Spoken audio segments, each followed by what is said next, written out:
Hello, and welcome to another episode of Walking Digital Corridors. I'm your host, Alex Abbott, otherwise known as the Bearded Sales Guy, and I'm thrilled to have you with us today. So, in this episode, we're diving deep into the art of proactive LinkedIn engagement. So, if you've been wondering how to join the right conversations and turn those into revenue-driven relationships, this one's for you. But before we bring on our guest, morning, Jordan. Happy New Year to you. Happy New Year. Afternoon for me, but I'll let you off. Of course, yeah, you're an hour ahead of me. How was the festive period for you? It was nice, very relaxed. Obviously, we were meant to be coming in and spending time with you, but some puppies changed those plans. So if you hear any little, they sound like cats at the minute. To be fair, it's more like a meow than a bark. Then it's the puppies in the other room. Yeah, can you really get away with teasing the audience with little puppies without pictures? I don't know. Well, it's good point. We should have had that as the episode image. I think so. We might have got a few more viewers. Yeah. Nice of you to join us, Jensen. If you, I'm hoping you've got a good excuse as to why. We got a previous call with my mum, and it overrun. You were selling, were you? yeah, I was selling. Okay, you get away with that then. Customers take priority. So how are you, sir? I'm very good. How are both of you? Good. Very well. Very well. Good. Happy New Year! First episode of the new year. Do you want to give our viewers a little sort of insider on what you did over the Christmas period? Because it's a little different to most of us, I think. Yeah. Wow. What did I do over the Christmas period? I actually decided to take a longer break this year, and I decided to jet off to South Africa for 3.5 weeks. Nice. So I was living a big dream of mine that I was broken from because it was late nights and exploring and holding baby lions and all sorts of stuff that you can never do in the UK.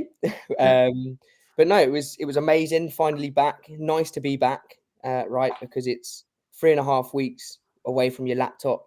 I think I take after you there, where I just want to itch and get back to it. And Kelsey, my partner, was actually saying, well, if you bring your laptop, you're not going to have a girlfriend. So I had to leave the laptop at home, right? So nice one. So you're feeling refreshed and raring to go. I am indeed. Huge stuff. Right, enough about us. Our guest today is Oleg Sobolev, a pioneer in the world of digital sales enablement and the founder of Extrovert. So Oleg's platform empowers sales teams to track social activity, filter relevant topics, and join the conversations that really matter, all while maintaining authenticity and saving time. With a reputation for helping SDRs, AEs, and even LinkedIn agencies boost conversations and stay top of mind, Oleg's insights are sought after by leading B2B teams worldwide. So without further ado, Oleg, it's an absolute pleasure to have you with us on Walking Digital Corridors. Welcome. Yeah, thanks a lot for having me. Happy to talk with you guys today.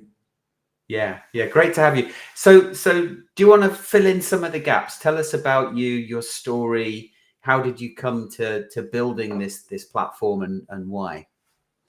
Yeah, it was actually, I think, a very common founder story about having your own pain and actually failing the company, because we failed miserably our previous one. And it was actually a heavy B2B software with insanely long sales cycles and pretty narrow TAM, where you have to, really build relationships before you sell. And we tried to do it manually, and it worked like a charm. But the bad news was that we stopped doing anything else. We were founders, small team, and we stopped just doing product work and any other kind of work, really. And during that time, we understood that this thing should be automated, or maybe automated is not exactly the right word, but we need some kind of augmentation for the people to actually help them build these relationships at scale and scale themselves in a good way. And yeah, that's how the idea came in. And we are building Extrovert for a little bit more than a year now. Okay.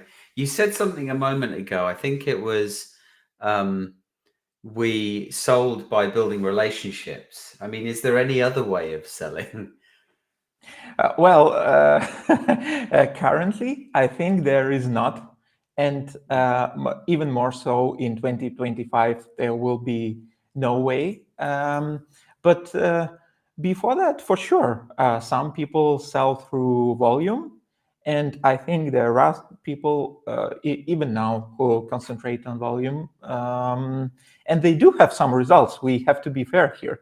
So some agencies that are pure volume focused, they do have customers and they do have results.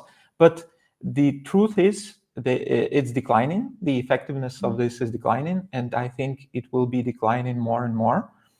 Yeah, and now we need relationships. Yeah. Well, of course.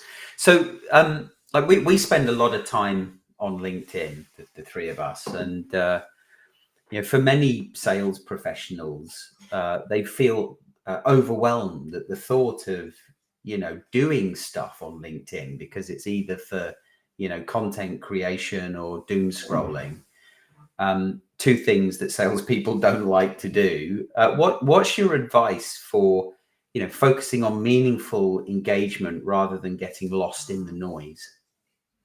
I think that the big thing here, the big thing that makes this challenging for salespeople is LinkedIn is a double-edged sword. It's kind of the social platform on one end, and it's the sales tool for people who sell. And it's kind of contradictory, dichotomy, because as a social platform, they optimize for time spent, right? So they don't actually care. It's like it's a social network, right? So the feed is optimized not for you as a salesperson to find relevant posts to engage with, to find relevant people to engage with, but it's optimized for us to spend more time on it. So it's kind of, when people are complaining that they see irrelevant stuff in their feed, I don't think it's a flaw by LinkedIn. I don't think that they do like poor job on it. I think they do pretty good job. I think that the goal is different. The goal is for us to scroll, a lot. And so my advice would be to keep that in mind and keep the goal in mind, which would be to, I think, pretty simple stuff. Just maximize the number of touch points that you have, light touch points with your target audience. And if you can have a weekly touch point, if you can have a monthly touch point, whatever the number is right for your business, but just have it, and not the follow up, like just the obvious stuff, like don't follow up with, did you read my last message or my last email? Follow up with something Completely missed to the top of your inbox. Yeah. And maybe not even use DMs, but use some kind of other tools as well, like comments, posts, comments on comments, because there are, if you think about it, there are a lot of mechanics to interact on LinkedIn, and stay top of mind. Yeah, indeed. Now, before we get into Extrovert and what that does, what tips? Well, help us understand kind of your view of the world when we think about social selling, when we think about relationship building on social. So I think if we boil it down to very simple ideas, I think that usually the outbound, like the normal outbound, is focused on a very narrow list of people who is ready to buy now. It's like 3% of the market, or whenever, however you want to call it, like the top of the pyramid. And everybody ignores the other like 97%. And there are two issues with that I see. The first one is that it's highly competitive because like your competitors are targeting the same 3%. And the other issue is that when you get to this 3% that are ready to buy now, they probably had already made their choice, because people are making their choice based on testimonials that they hear, word of mouth, things that they saw on socials, just people who they trust, creators who they trust. And by the time that it is the moment of the formal decision on their side, the choice could be made by then. So I think that the bottom line goal for social selling is to be there before they are transitioned to this 3% top of this pyramid. Yeah. And being there, I mean, there's so much. You say being there, but there's so much in being there that, you know, that has to be done in a non-salesy way. But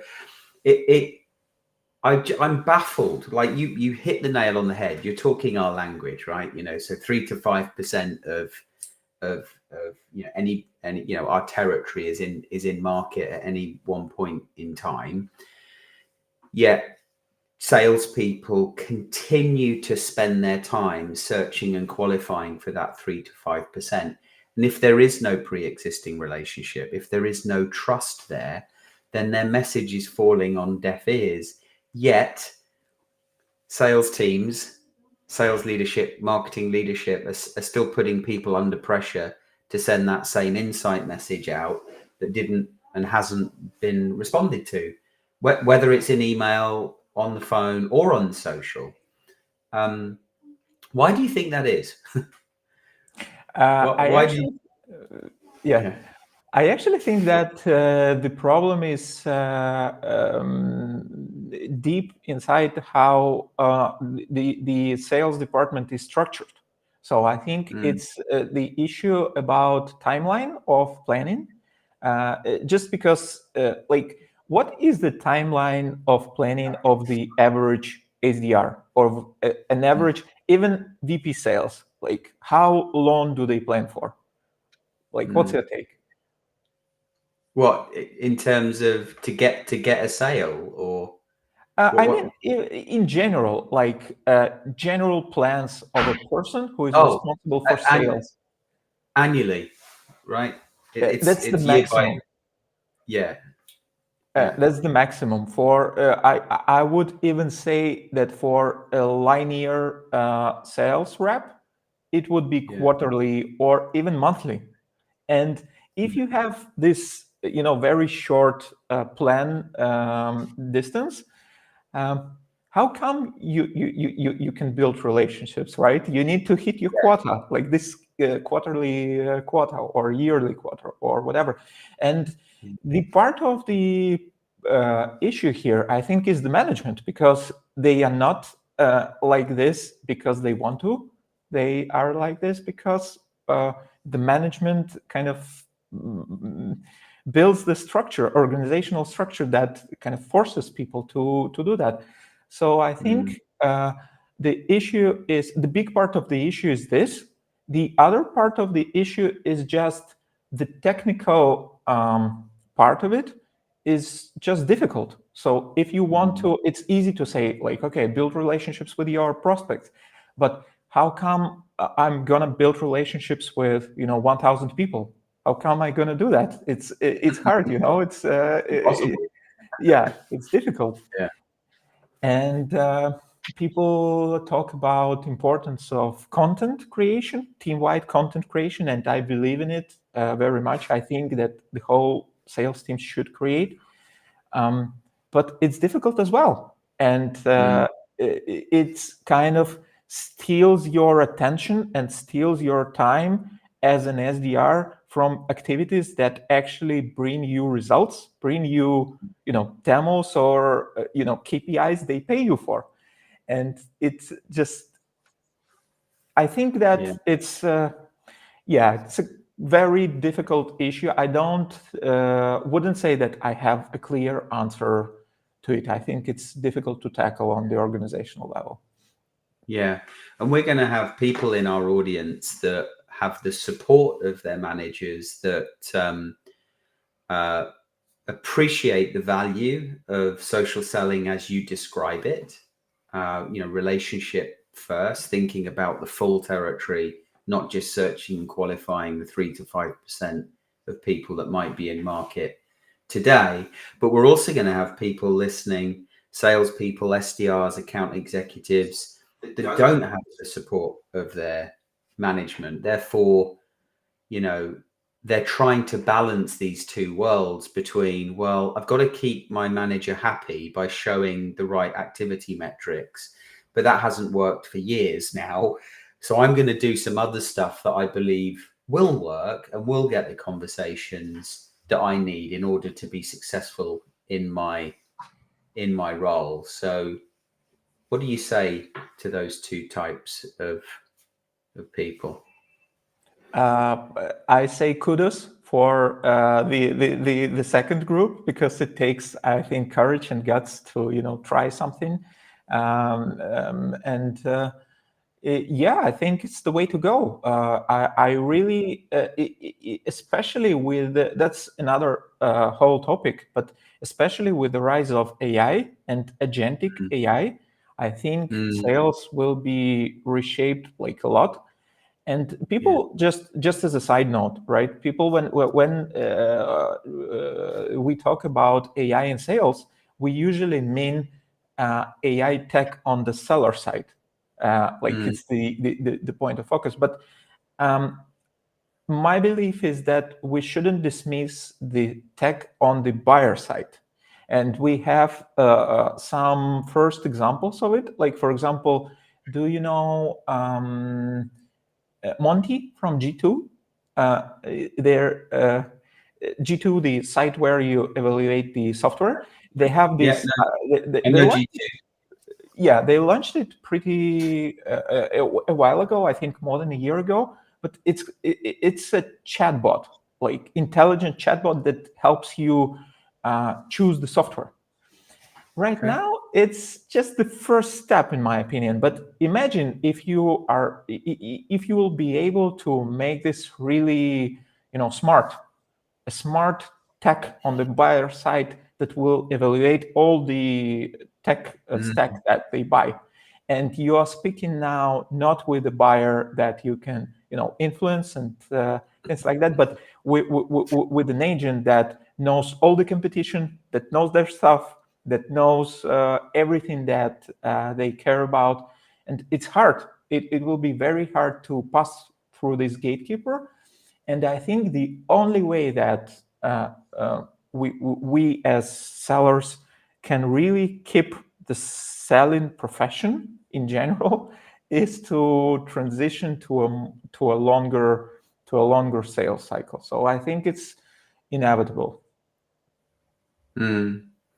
Although we're at risk of going off on a number of tangents here, but humanity requires humans to have relationships with other humans. And when we start using technology that means we move further away from creating relationships, I feel like that's a dangerous road to travel. I feel like, you could have a company that uses an AI to make the decision for them, but at the end of the day, it's not necessarily the right decision, because business relationships, whether it's, partners, supplier, vendor, at the end of the day, the strength of those relationships rely on the level of trust that exists between human beings. Because when things go wrong, which they inevitably do, you want to speak to another human that you have faith or confidence in their ability that they can help resolve the issue.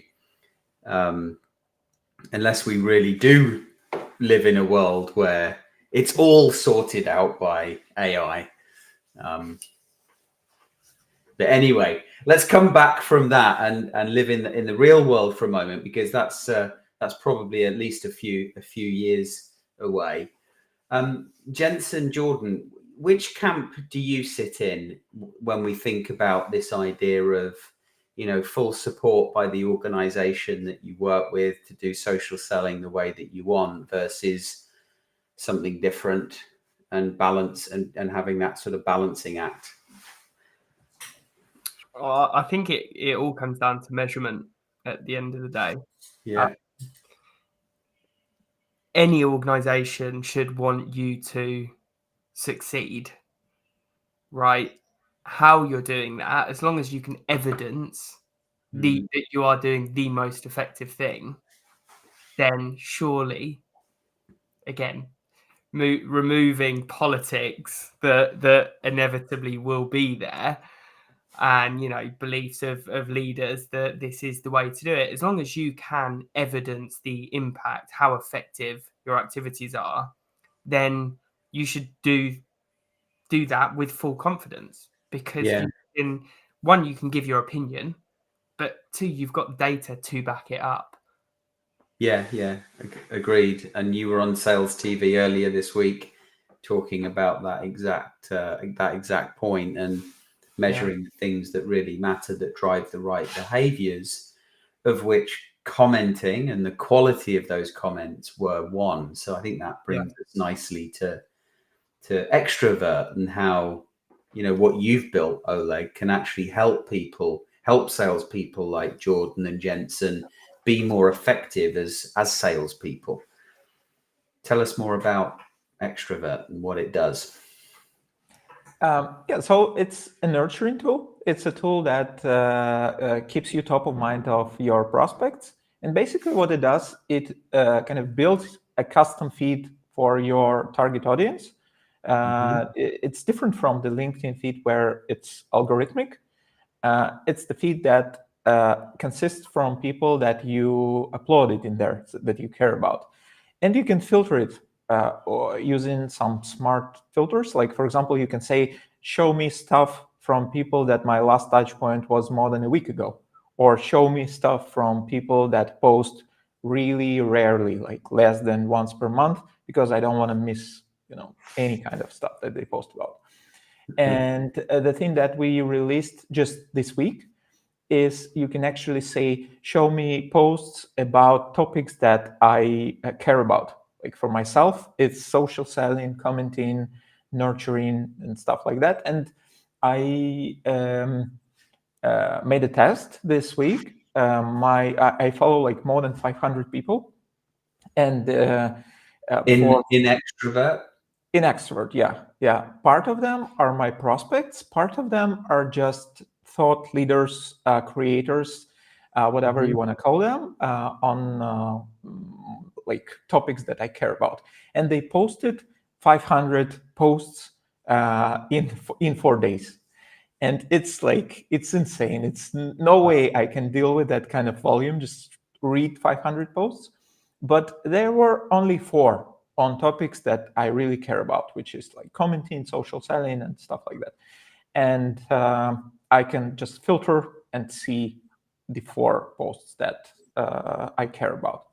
And the other part of the product, it helps you write. It kind of provides the writing wingman that suggests you the drafts to write. It understands your context because we don't want to make the comments, dull, because a lot of people hate AI comments, and there is a lot of posts on LinkedIn that it's really bad. And I have an opinion on it, that it's not about AI or not AI, but it's more about if the comment is dull or not dull. I know like a lot of human-made comments that bring zero value, that just approving everything that is said in the post. It kind of provides you the draft that you can tweak. It understands your voice, it understands your context, and we made it in a way so that it would be possible to scale the number of people that you can actually keep relationships with. So manually, you can just, I don't know, several dozens of them. With the tool, you can do several hundreds of them. Yeah. And so is it one list, or can you separate it into multiple lists depending on your focus? Yeah, you can do, for example, for ourselves, we have several campaigns. We have a campaign for VCs. For example, we have campaign for creators. We have campaign for customers. And those are a little different in terms of tone of voice and context and things that we want to communicate to them. And you can also separate them in lists as well. Yeah, we are doing this. So it's designed then to help the individual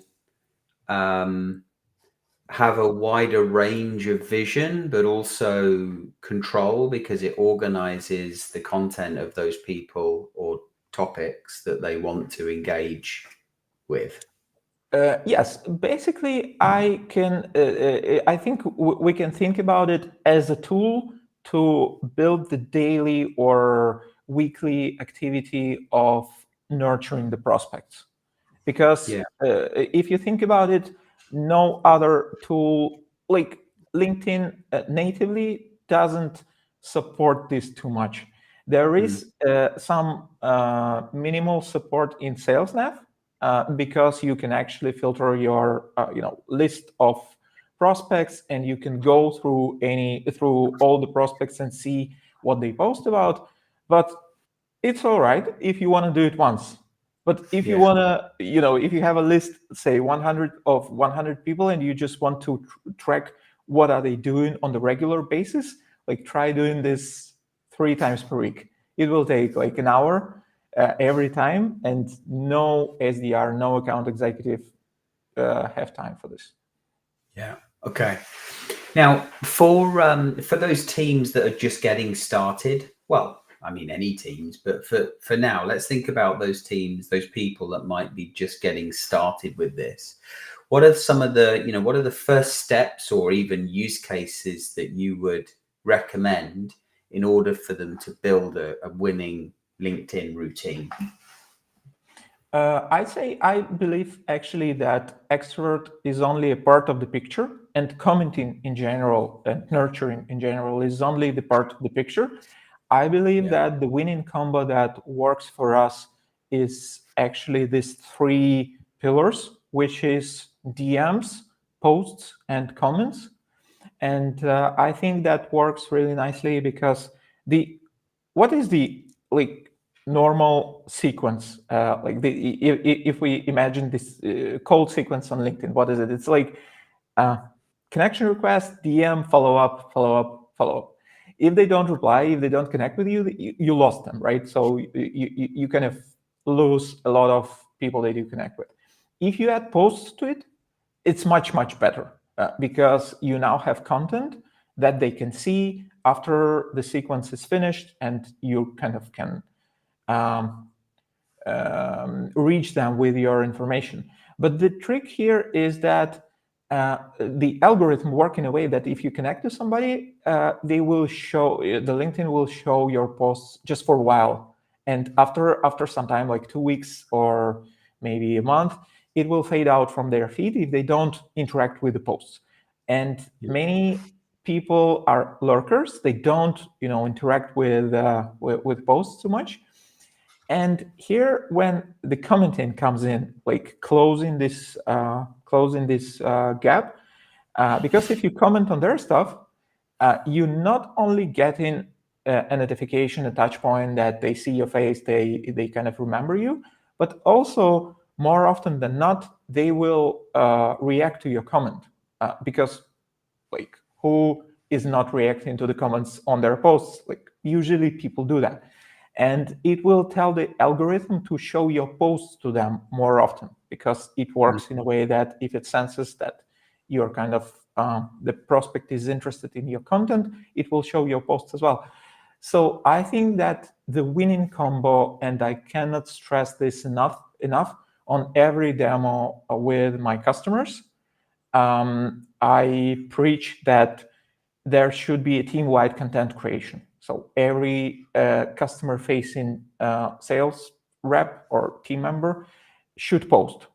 And they should basically do these three things: DM, post, and comment. And those work really nicely. For us, we do have call sequences for outbound, for extrovert as well. And we have 23% reply rate currently with this tactic. Okay. Combining the two. Combining the three. So we post content. We have a sequence, which is, just call sequence. It's actually a little bit more complex than the normal sequence because we personalize a lot. We can go to it as well. And we nurture with commenting as well. Okay. And the percentage of that 23% was what? The number of calls? It's from the initial list to a reply. Yeah. Oh, okay. The reply rate. Like a message reply, some sort of response. Okay. Yeah. Almost, you know, like 70% is positive of replies. And do you have what the call rate or the conversation rate might be, out of interest? How many meetings do you get from that initial list? That's a tricky part, because we have, our tool is low ACV. So we are, almost a self-service product-led tool. And the reason we do outreach right now is because just we are early, and we don't push for meetings per se. We are okay if the person is just, okay, I'm gonna play with it myself. There is a free trial on the website, and we don't push for meetings. But I would say that roughly maybe several percent from the total from the initial list, several percent converts to meetings. Yeah. Okay. So I've got a couple more questions for you. We're coming to the end of time now. With so much focus on authenticity, how do you see personal branding evolving in the sales space? This is you mean with just want to understand the question. You mean because of AI or because or?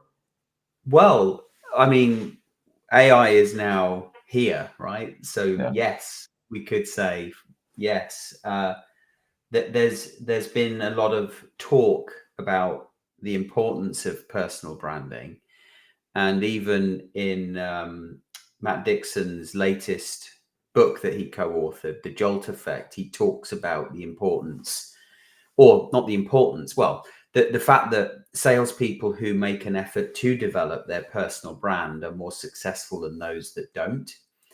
So I feel like it's important, but still so many salespeople don't bother. Yeah, I think that for salespeople, developing a personal brand is not only the matter of being successful in the current role, but actually being successful in the future, career development. Because think about it, for me as a founder, it's maybe a little bit similar, but as a salesperson who is working for the company, you can use your current position, you can use your current company product and current company brand to amplify your brand, because you post about your daily job, and the content you can get from these daily activities can be very useful for other people, and you can grow your brand. And after you make a decision to transition to next role, this brand will stay with you. and you actually used your company's branding to build your own. And I think this is super powerful. And yeah, I think much more people should do this. Yeah, great. Jordan, Jensen, anything from you before we wrap up?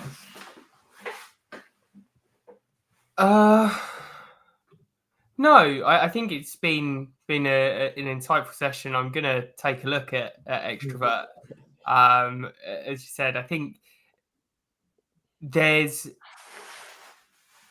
sort of two camps. One that will look to automate wherever they can, which is not what Extrovert is by the sounds of things, and one that will try and streamline while remaining authentic, while honoring those human values, which is going to be the differentiator in the world of AI outreach and automation.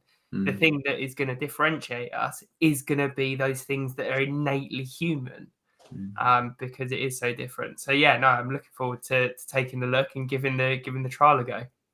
Nice, cool. All right.